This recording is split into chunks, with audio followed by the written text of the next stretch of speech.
장미 아파트라고 부동산 조금 아시는 분들은 아실 거예요. 네. 잠실주공 5단지 옆에 있는 장미 아파트인데 지금 이거 재건축. 그죠, 재건축 추진 중이죠. 여기 이제 팔동이라고 여기 살았는데요. 이쪽에 보시면은 뭐 수영장, 뭐 테니스장 있고 멋있잖아요. 막 2,800세대 되고 여기에 이제 46평 아파트 방 5개, 화장실 2개, 전용 120 이사를 갑니다. 이렇게 방이 여기가 뭐 부모님 방, 큰 누나 방, 작은 누나 방, 제 방. 그리고 요거는 그 집안의 일을 도와주시는 가정부 같은 그 선생님들이 이 당시에는 이제 거주형으로 많이 그걸 했었어요. 저희 같은 경우 거주형은 아니고 이제 도와주시러 특정 시간에 오시는 형태였는데 그래서 그런 방 이런 형태의 집들이 많이 있었습니다. 그래서 여기에서 행복하고 여유롭게 살게 됐죠. 잠실 쪽에 뭐 꾸준히 사셨냐 여쭤보셨잖아요. 그래서 아버님 사업이 잘 돼서 돈을 많이 벌고 집안이 이제 또 은평군 조금 외지기도 하고 아버님 충북 쪽에 사업을 가시니까 좀 멀잖아요, 거리상. 그리고 저희 친할머니가 그 둔촌주공 아파트에 사셨어요. 그래서 우리 친할머니 아버지 입장에서는 부모님을 좀 모시고 그런 문화가 있는 시기니까 근처에 살아야겠다 해서 잠실로 오게 됐습니다. 그러시군요. 그러면은 우선 궁금한 게 네. 잠실에서 지금도 어떻게 보면은 계속 좀 적을 두고 최근까지도 그죠. 저희 어머니는 여전히 그쪽에 계시고 저는 이제 지금 계시고 네. 그러니까 전세를 주시고 강동구 쪽으로 가셨지만 집을 보유하고 계시죠. 그렇죠. 그러시니까 네. 이게 계속 시세에 밟으시고 체험을 직접 하셨으니까 우선 궁금한 게 네. 만약에요. 네. 만약에 하락장이나 요즘 좀 변곡점이 와서 심심찮게 이제 잠실 아파트도 가격 좀 떨어진다는 소식이 들리더라고요. 그렇죠. 최근에도 뭐 저도 많이 뉴스 보고 있습니다. 근데 실제로 강남 아파트도 떨어지고 하락했대요. 그러는 건가요? 그 많은 분들이 부동산 안 떨어진다고 하잖아요. 그래서 강남 아파트는 성처럼 얘기하잖아요, 특히. 그쵸, 무슨 뭐 부동산 불패시나. 불패시나. 어떻게 생각하세요? 경험. 말도 안 되는 얘기죠. 그래요? 네. 부동산을 공부를 하신 분들은 아실 거예요. 하다못해 그 KB 부동산 시세 제 책에 나와 있습니다. KB 부동산 시세 가셔서 혹은 제 책을 보셔서 주요 아파트들 이제 참여정부 노무현 대통령 참여정부들이 굉장히 잘한 일이 뭐냐면 실거래가를 그때부터 2006년부터 데이터를 모으기 시작했어요. 맞아요. 그게 없었으면 여전히 어떤 이런 부동산을 선동하는 분들의 말에 휘둘리겠죠. 그럼 이제 데이터가 나오기 때문에 KB 부동산 시세에 가셔서 과거 데이터 찾기 보시면 2006년부터 실거래가나 KB 시세가 다 나옵니다. 보시면요. 강남권 혹은 뭐 재건축 아파트, 비싸다는 아파트 하락장 때 굉장히 많이 떨어집니다. 재건축도요? 예, 더 많이 떨어져요. 훨씬 많이 떨어집니다. 40%, 50% 하락도 합니다. 그래요? 실거주용 아파트, 우리가 말하는 지금으로 치면 뭐 서울에서 한 4억에서 한 9억 정도 되는 요 정도 아파트들은요. 금액이 그렇게 많이 안 떨어져요. 오히려 싸니까. 뭐 한 1억? 많이 떨어져야 뭐 1억 5천 정도? 9억대 아파트가 뭐 한 5, 6억대 아파트는 1억도 안 떨어질 겁니다. 하락장이 와도. 왜냐면 이런 아파트들은 첫 번째로 별로 안 올라요. 오르는 폭이 적고 두 번째는 실거주용 아파트의 특징은 지금 살기 편하고 뭐 출퇴근 좋고 이래서 가격이 형성되는 거잖아요. 근데 재건축 아파트라든가 뭐 GTX가 들어온다. 여기 뭐 지하철역이 뚫릴 수도 있다. 아니면 뭐 지하화 사업을 한다. 이런 호재로 올라간 것들은 그 호재가 실현됐을 때의 가치를 미리 땡겨온 거잖아요. 예를 들면 재건축 아파트 같은 경우는 지금 제가 살고 있는 그 뭐 충정로, 뭐 서울역 이쪽에 보면 부가현 뉴타운 뭐 2구역, 3구역이라고 되게 유명한 데가 있는데 거기 아파트들 지금 빌라 막 조그만 거 다 썩어가는 30년짜리 빌라가 프리미엄만 뭐 한 10억, 11억 해요. 빌라 가격은 뭐 8천만 원 하는데. 그래요? 네. 어마어마하네요, 진짜. 그럼 그걸 내가 한 12억 주고 사면 나중에 분양가도 또 뭐 추가 분담금 이것저것 내면 한 5억 정도 드는 거거든요. 아파트를 받으려면, 새 아파트 받는다면. 근데 그렇게 팔리는 이유는 그 뭐 마레프로 유명한 아현동이나 아니면 뭐 신촌에 거기 뭐 그랑자이 맞나 뭐 예, 뭐 그런 아파트들이 있잖아요. 거기가 지금 비싸단 말이에요. 거기가 뭐 한 13억, 14억, 15억, 뭐 20억 하니까 그럼 얘는 더 연식도 새 거고 단지 규모도 크고 여기서도 가까워 얘가 세고가 되면 얘보단 더 비쌀 거니까 지금 새 아파트가 지금 짓고 있거나 뭔가 불확실성이 있죠. 재건축은 아직 되고 있는 건 아니잖아요. 될 거다라는 거지. 그러니까 그런 불확실성이 있으니까 가격을 조금 다운하지만 미래에 될 새 아파트 가치를 주변에서 평가를 해서 이만큼은 받아야겠다. 사는 사람도 그게 합의가 된 거잖아요. 네. 근데 경제 위기가 오거나 부동산 뭐 공급이 늘어나거나 규제로 꺾이게 되면 이 재건축은 잘 갈 수가 없어요. 분양이 안 되면은 다 조합원들이 그 손해를 져야 되니까 조합원들이 하지 말자고 합니다. 그러면은 이 빌라나 낡은 아파트는 새 아파트가 안 되는 거잖아요. 계속 연기되는 거죠? 연기되는 거죠. 언젠간 하겠지만 이게 사업성이 좋으면. 그러면은 지금 같이 지금 요 8평짜리 낡은 30년 된 빌라 가치로 돌아가는 거예요. 물론 언젠가 될 거니까 약간은 쳐주겠죠. 야, 여기가 영원히 안 될 그런 사업성이 되는 지역이 아니니까 하겠지만 그래서 가격이 많이 떨어지는 겁니다. 특히 재개발이. 재건축 아파트는 어쨌든 내가 실사용 가치가 있잖아요. 예를 들면 목동 아파트 오래됐지만 주차 힘들다고 불편하다고 하지만 학군 좋고 어쨌든 안에 리모델링 싹 수리해서 살면 괜찮잖아요. 반면에 재개발 빌라들 같은 경우는 주차도 안 좋아. 막 녹물 나오고 이건 뭐 나 혼자 고친다고 될 문제도 아니고 언덕베이에 막 이 또 이렇게 서민 주거지다 보니까 뭔가 아이를 넓은 집에서 마음 놓고 키우기 좋은 환경은 아니잖아요. 그러니까 이쪽은 훨씬 가격이 많이 떨어집니다. 그래서 강남이고 무슨 뭐 재건축 재개발이고 뭐 대장 아파트고 공급이 많아지고 지금처럼 거시경제 세계경제 여건이 어려워지고 경제가 침체가 뭐 스태그플레이션 올 수도 있다고 하는데 그런 침체가 오면 많이 빠집니다. 다만 실거주용 아파트 가격이 저렴하고 상대적으로 교통이 좋고 혹은 지금까지는 교통이 불편했는데 지하철역을 짓고 있어요. 그래서 내가 경제 위기가 왔는데 나는 지하철역이 생긴 거예요. 예를 들면은 지금 제가 가지고 있는 당공역이라는 그 신림선 그 경전철에 있는 빌라 지금까지는 애매했어요. 거기가 신림역까지 걸어서 뭐 한 10분 15분 또 위에 뭐 7호선 장승배기역까지 뭐 걸어서 10분 15분 그러니까 걸어서 갈 수는 있지만 조금 먼 그리고 뭔가 애매하게 이 도심 지역이 돌아가는 지하철이 근데 여기 같은 경우는 지금 신림선 경전철이 개통하면서 굉장히 교통이 편리해졌거든요. 2호선, 7호선, 1호선, 9호선을 10분 내로 갈아탈 수 있고 집 앞에서 지하철을 탈 수 있고 그러니까 이런 게 하락기 때 만약에 이런 게 완공이 되면 그러니까 지금 이미 짓고 있는 게 중요한 거죠. 계획이 중요한 게 아니라 이런 애들은 가격이 하락했다가도 남들보다 덜 하락하거나 조금 오르죠. 빨리. 왜냐하면 이때 하락기가 오면 실거주 가치가 최고예요. 무슨 뭐 미래 투자성은 이제 물 건너 갔고 하락기. 네, 하락기 때는 다들 규모를 집을 비싼 거 팔고 줄여가면서 어쨌든 그러니까 가성비를 따지는 거죠. 쉽게 말하면 아파트도 마찬가지고. 그럼 이렇게 교통이 좋아지거나 대규모 개발이 완공이 되거나 일자리가 늘어나거나 하는 지역에 있는 집이나 아파트 어떤 부동산들은 빌라를 포함해서 남들보다 덜 떨어지고 남들보다 조금 더 오르게 됩니다. 네. 그럼 결과적으로 하락기에서 더 상승, 더 좋은 지역으로 갈아탈 수 있는 폭이 줄어드는 거죠.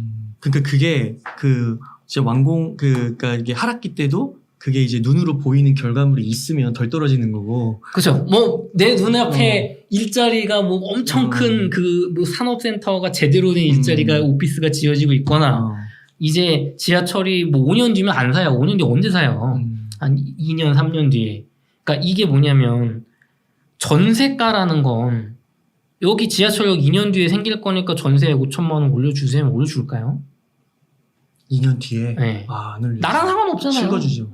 전세입자분 입장에서 2년 뒤에 살 것도 아니고. 아니 지금 뭐 그거 완공되는 게 뭐 내가 쓸 게 아니잖아요. 뭐 한 3개월 뒤면은 뭐 고려해 볼 수도 있겠죠. 내가 출퇴근할 때 쓰니까. 근데 어쨌든 실수요자들 입장에선 그러니까 내 눈에 안 보이고 내가 경험을 못하면 가치가 없어요. 근데 이게 실제로 완공이 됐다 하면은 그러니까 매 집주인은 2년 뒤에 완공되니까 올리고 싶지만 못 올리죠. 하지만 2년 뒤에 완공이 되면 전세입자분들이 여기 되게 싸고 좋다. 옆에 빌라나 아파트보다 저렴한데 교통이 좋아졌다. 왜냐면 지금까지는 나빴으니까 전세 금액이 낮았잖아요. 근데 생겼는데 얼마 안 됐으니까 아직 주변만큼 이 전세금이 못 따라갔단 말이죠. 매매가는 이렇게 있더라도. 그러면 전세 가격이 올라가면서 매매가 하락을 방지해주고 밀어 올려주게. 그래서 눈에 말씀하신 것처럼 눈에 보이는 거 그게 중요하다. 확정된 호재. 확정된 호재. 그러면은 아까 그런 경우도 있나요? 이게 주변에 네. 예를 들어 이제 구축 아파트가 예를 들면 시세가 15억 정도예요. 네네. 근데 아까 말씀하신 그런 빌라 네. 1억짜리 빌라인데 네. 막 프리미엄이 11억, 12억이 붙어 있어요. 네네. 근데 이게 하락장이면은 이게 15억이 떨어질 수도 있잖아요. 그렇죠. 이게 뭐 실거주 아파트라고 해도 15억 정도 되면 제 생각엔 그래도 뭐 20%에서 못해도 3억은 떨어지지 않겠어요. 네. 이게 만약 떨어진다고 하면 네. 이 사람들은 손해를 보는 건가요? 재건축 만약에 프리미엄을 10몇억 주고 샀으면? 그거는 경우에 따라 다른데요. 기본적으로는 위험한 리스크가 있는 거. 그러니까 내 자산에 따라 달린 거예요. 그거는 제 생각에는 이제 제 경험상으로는 제가 집이 있고 내가 살 집이 있고, 그러니까 이 재건축 아파트라는 건 지금 재개발 빌라라는 건 내가 실거주하기엔 컨디션이 되게 안 좋겠죠.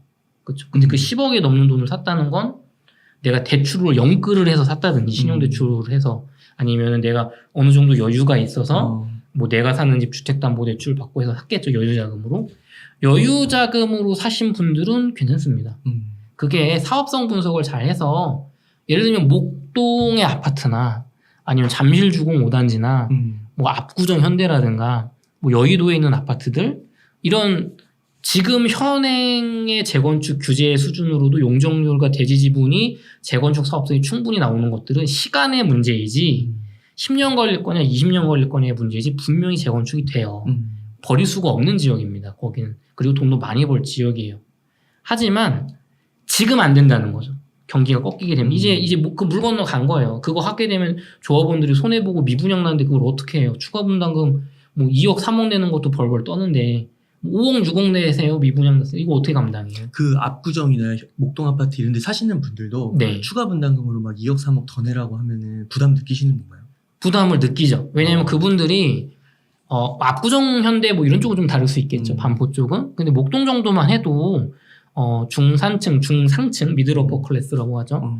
이런 분들 많이 살고 계시지만 그렇지 않은 분들도 많습니다. 거기가 예전에는 그 고척동에서 이제 신혼 시작했다가 아이들 교육을 위해서 이제 진입하는 그런 서민층 수요들도 많이 구매를 했고 여전히 보유율이 꽤 높아요. 네. 그리고 투자 목적으로 대출을 잔뜩 끌어서 들어간 투자들도 많단 말이죠. 그래서 그런 뭐 우리가 괜찮은 아파트라고 하는 곳들도 생각보다는 돈이 없다. 그 내가 내 손에서 1억, 2억, 3억 갑자기 그냥 여유자금 가진 분들 많지 않잖아요. 최근에 둔촌주공 사태를 보셔도 아시겠지만 추가 분담금 1억 올리자니까 그 돈이 안 된다고 하면 지금 파행으로 가고 있잖아요. 맞아요. 그러니까 생각만큼 어렵고요. 또 이런 고급 지역들은 문제가 뭐냐면 임대주택을 만들기가 싫잖아요. 그분들 입장에서. 옳고 그름을 따지자는 게 아니라 소유자 입장에서 보면 그렇죠. 용적률 우린 높여서 막 닭장 아파트 만들기 싫고 외부인들 오기 싫다. 우리만의 성 같은 옳은 주거 문화라고는 할 수는 없겠지만 우리만의 지역을 나와 균일한 그런 배경을 가진 사람들로 채우고 싶단 말이죠. 그러면 이런 분들이 하는 선택 중에 하나가 용적률 200%까지 올리지 말고 1대1 재건축하자. 예를 들면 뭐 저기 동부 이촌동의 레미안 첼리투스 같은 경우 이런 경우 추가 분담금이 2, 3억 수준이 아니죠. 저 신동아 아파트 저 용산 쪽에 있는 거 거기 지금 추가 분담금 1대1 뭐 분담금 제가 정확히는 모르겠지만 뭐 5억 6억 얘기도 나왔던 것 같아요. 그러니까 이게 만만한 게 아니에요. 부자라고 해도 재건축 사업이 아니라 네. 그런 분들은 그냥 진짜 삶을 위해서 그렇죠. 그러니까 물론 되면은 내가 임대 아파트도 적게 받고 동향도 막 한강변으로 잘 빼고 이 쾌적하게 5억 6억을 내서 만들면 상승장이면은 뭐 5억 6억을 투자해서 10억 이상 오를 거고 하락장이라고 하더라도 시간이 지나면 훨씬 더 오를 건 확실한데 그건 맞지만 지금 당장 그렇게 큰 돈을 낼 수 있는 분들이 얼마나 되겠어요. 그러니까 웬만한 사업장은 다 멈춘다. 웬만한 사업장. 아 그렇군요. 그러면 좀 그 대표님께 네. 조금 직접적인 질문. 잠깐 얘기가 중간에 샜어요. 질문이 그런 1억짜리 재건축 빌라 사면 그 프리미엄 10억 주고 재개발 위험하냐고 하셨잖아요. 내가 금리가 오르고 이게 가격이 뭐 11억 주고 샀는데 이 빌라가 뭐 6, 4억 이렇게 떨어져요. 4억. 프리미엄 포함 4억. 11억에서? 네. 그럼 한 7억 되는 거네요? 아니, 7억이 프리미엄이 빠져서 4억. 그렇게도 빠져요? 그렇죠. 이건 안 되니까. 와, 엄청 빠지네. 그 8평, 12평짜리 30년짜리 빌라에 전세는 뭐 1억 5천밖에 못 받을 거잖아요. 와. 그러니까 많이 빠지죠. 거기 팔려고 해도 미분양 나고 야, 지금 서울에 미분양 그러니까 문단일 보세요. 재개발 조심해야 되겠는데요. 반포에도 미분양이 나고 제가 살고 있는 서울역 주변에 서울역 센트럴제라고 되게 좋은 아파트 있거든요. 거기도 미분양이 나고 강북에 저기 경희궁자에도 미분양이 났단 말이에요. 반포도 미분양 다 미분양 났어요. 서울에 수도권도 마찬가지. 그때 2013, 14년 그때만. 그쵸. 뭐 한 15년까지도 미분양 때 있었습니다. 경기도로 말할 것도 없고. 그럼 투자자 입장에서 혹은 저렴하게 내 집을 찾는 실거주자 입장에서 돈 있는 사람이 갑이잖아요. 지금은 대출 많이 꾸는 사람이 갑이었지만. 그러면 여기는 새 아파트를 짓고 있어요. 2년 뒤에 이제 완공이 된대요. 근데 미분양 나서 프리미엄은 마이너스 프리미엄. 분양가에서 뭐 2천만 원 빼드립니다. 혹은 할인 분양도 했거든요. 막 30%씩. 3억짜리 분양가면 뭐 2억 2천에 막 분양하고 건설사 시공사에서 이거를 사주면 한 달에 100만 원씩 월세를 줄게요. 계약금 500만 원만 막 이랬단 그러니까 말이에요. 사주고 막 그랬잖아요. 네. 애프터 리빙하고. 네. 중도금 대출 막 70% 80% 해주고. 네. 금리가 그때 막 2% 1.8% 이랬잖아요. 원금도 안 갚았어요 그때는.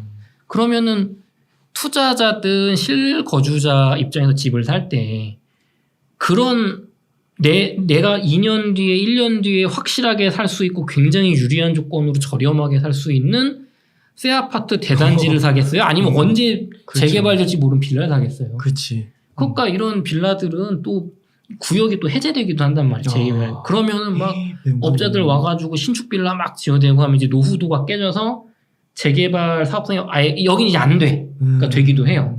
그럼 여기는 완전히 끝난 거죠. 그럼 프리미엄이 11억 붙었던 게 그냥 마이너스 프리미엄 가기도. 그러니까 그냥 1억 5천짜리 빌라 30년 된 거 반지하로 가는 거예요. 그때는. 굉장히 위험하죠. 근데 이런 위험한 투자를 할 수 있는 분들은 돈이 많은 분들이에요. 지금. 예를 들면 용산 같은 땅은 여기는 아니면 또 이제 그 건축행위 그 제한구역이라고 그걸 못하게 막아놓은 구역들이 있어요. 제가 살고 있는 사이버빌리지 옆에 중림동 398 지역이 그런 지역이거든요. 그런데 여기는 노후도 깨질 일도 없고 하락하더라도 언젠가 될지 그런 빌라들 위치가 있어요. 그럼 부자 여유가 있는 분들은 내가 살 집 충분하고 뭐 3, 40평짜리 있고 대출도 감당 가능한 수준으로 있고 뭐 고정금리 묶어놨고 우리 버는 수준으로 봤을 때 뭐 경제 위기가 와도 예를 들면 내가 뭐 공기업 다녀요. 무슨 상관이에요. 경제 위기가 나랑 공무원이거나. 그러면은 여기를 내가 11억 프리미엄을 주고 13억을 샀지만 이게 뭐 4억, 5억으로 반토막 나더라도 버티면 난 버틸 수 있어. 대출이 없으니까요. 그죠? 그러면은 7년, 8년, 10년 기다리다 보면 이런 재개발, 예를 들면 뭐 장인 뉴타운도 그렇고 신길 뉴타운도 그렇고 그러니까 이렇게 되는 지역을 가진 분들은 그러니까 결국에는 이 프리미엄이 붙은 재개발, 재건축 얘 자체로 따지는 게 아니라 내가 하락장을 버틸 수 있는 경제적인 체력, 위험, 리스크 관리 이거에 따라 달라지는. 그게 괜찮다고 하면 나 자녀가 뭐 5살이니까 얘가 한 25살 될 때쯤엔 돼 있겠지. 안 되면 말고 떨어지면 이분 분들은 좋아합니다. 왜 좋아할까요? 떨어지면? 네, 떨어지면 좋아요. 또 사? 아니죠. 뭐 그것도 있겠죠. 내가 여유가 되면 워낙 저렴하니까 거저먹기로 살 수 있겠지만 지금 제가 자녀한테 증여해주고 싶은데 증여세가 많이 나오잖아요. 진짜요? 15억짜리 증여는 그게 얼마입니까? 50% 하면 얼마? 30%만 해도 얼마예요? 야, 그렇구나. 근데 이렇게 하락했을 때 전세 끼고 부담부 증여로 하면 뭐 증여세 뭐 한 5천만 원 나올까요? 그러면 지금 같은 상승장 오면 떳떳하게 자녀분 입장에서 새 아파트 되는 거죠. 그러면은 대표님 지금 이게 윤석열 정부 좀 들어오고 정권 바뀐 다음에 들어오면서 좀 핫했던 게 1기 신도시 재건축이잖아요. 그쵸. 어떻게 생각하세요? 지금 들어가서 투자하는 거? 저는 뭐 제 책에서도 강조하고 있지만 제가 투자에서 강조하는 철학이 하나 있어요. 미래의 행복을 위해서 현재의 행복을 위험에 빠뜨리는 투자를 하지 말아라. 아니 근데 예, 말씀하시죠. 와. 이게 일기 신도시를 네. 내 실거주 겸 투자, 무주택자분들에서 뭐 신혼일시들이나 그쪽에 어떤 직장의 위치가 있으셔서 출퇴근하기 좋으셔서 자녀 키우기 좋으셔서 혹은 신혼을 시작하기 좋으셔서 실거주 겸 투자로 뭐 주택담보대출로 내가 감당 가능하다. 혹은 뭐 한 2년 정도 안에 갚을 수 있는 신용대출 정도. 또 이거 윤석열 정부 때 뭐 첫 집은 뭐 80, 70% 해준대잖아요. LTV. 그런 거 고정금리로 받아서 하는 거는 추천해요. 단 내가 향후 내 직업 안정성을 고려해서 제 직업이 비정규직이거나 경제 위기가 왔을 때 혹은 내가 언제든지 잘릴 수 있는 직업 혹은 프리랜서다. 그럼 대출 규모 좀 줄이셔야 될 거고요. 뭐 맞벌이인데 한쪽은 정규직이고 뭐 한쪽이 공무 이러면 좀 더 늘리셔도 되겠죠. 직업에 따라서 감당 가능한 대출 규모를 하셔서 실거주 겸 투자로 일기 신도시 하는 건 대찬성입니다. 네. 일기 신도시는 버릴 수 있는 지역이 아니에요. 여기도 시간의 문제지 특별법으로 재건축을 국가에서 해줄 수밖에 없어요. 리모델링은. 단 제가 볼 때는 시간이 오래 걸릴 거예요. 저는 절대 요번 현장의 분당을 포함해서 평촌, 뭐 일산, 뭐 부천, 중동 그런 쪽 재건축이 가시적으로 갈 수 없다고 봅니다. 이번 정권 내에서. 이번 정권뿐만 아니라 요번 상승장이 뭐 한 4년 5년 더 가더라도 절대 재건축 돌입을 못할 거라고 봐요. 그 전에 하락장이 올 거고 재건축 재개발 얘기는 쏙 들어갈 거고 제 생각에는 뭐 분당도 최소 15년은 있어야 재건축이 되지 않을까요? 그쵸. 시작이 15년 완공이 아니라. 아 그래요? 왜냐하면은 지금 분당 1기 신도시는 90년대 초반 뭐 중반 아파트들이잖아요. 맞아요. 지금 우리 60년대, 70년대, 80년대 재건축 아파트들이 많이 있어요. 서울에 많이 있죠. 5대 광역시나 경기도에 뭐 음마도 있고 여의도도 있고 목동도 있고. 저 음마 아파트 대학교 때 그때 얘기 나왔었죠. 네. 그러니까 지금 1기 신도시보다 급한 애들이 훨씬 많습니다. 이거부터 먼저 해야 돼요. 사업성이 1기 신도시보다 더 잘 나오는데도 못 간 애들부터 먼저 해야 되고 이거를 1기 신도시를 다 동시에 재건축하고 오래된 60, 70년대 아파트, 80년대 아파트 재건축하면 전세 폭등납니다. 전세가. 먼저 부셔야 되잖아요. 그 몇만 세대, 몇십만 세대가 어디가 있을 거예요. 그러면은 서민형 아파트, 뭐 서민형 빌라부터 전세가가 폭등을 하기 때문에 국가 입장에서는 쪼개서 갈 수밖에 없어요. 근데 1기 신도시보다 급한 애들이 먼저 있고 그렇죠. 1기 신도시가 나중에 재건축하더라도 사업성이 좋고 먼저 시작하기 좋은 분당이 먼저 갈 거고 그 다음에 뭐 평촌이 가지 않을까 싶고 뭐 일산이나 이쪽은 좀 늦게 갈 거 이런 애들이 다 되고 나서 순서가 다 있다고 봐요 저는. 그래서 장기적인 관점에서 거주 겸 투자로는 추천드리고요. 정말 투자 목적 있잖아요. 우리 공단 책방 시청자분들 중에 이렇게 뭐 다주택 투자 하시는 단기적인 투자로 들어가시는 거면 크게 물릴 수도 있다. 뭐 지금 거시경제 여건이 막 안 좋아지고 있잖아요. 급격하게.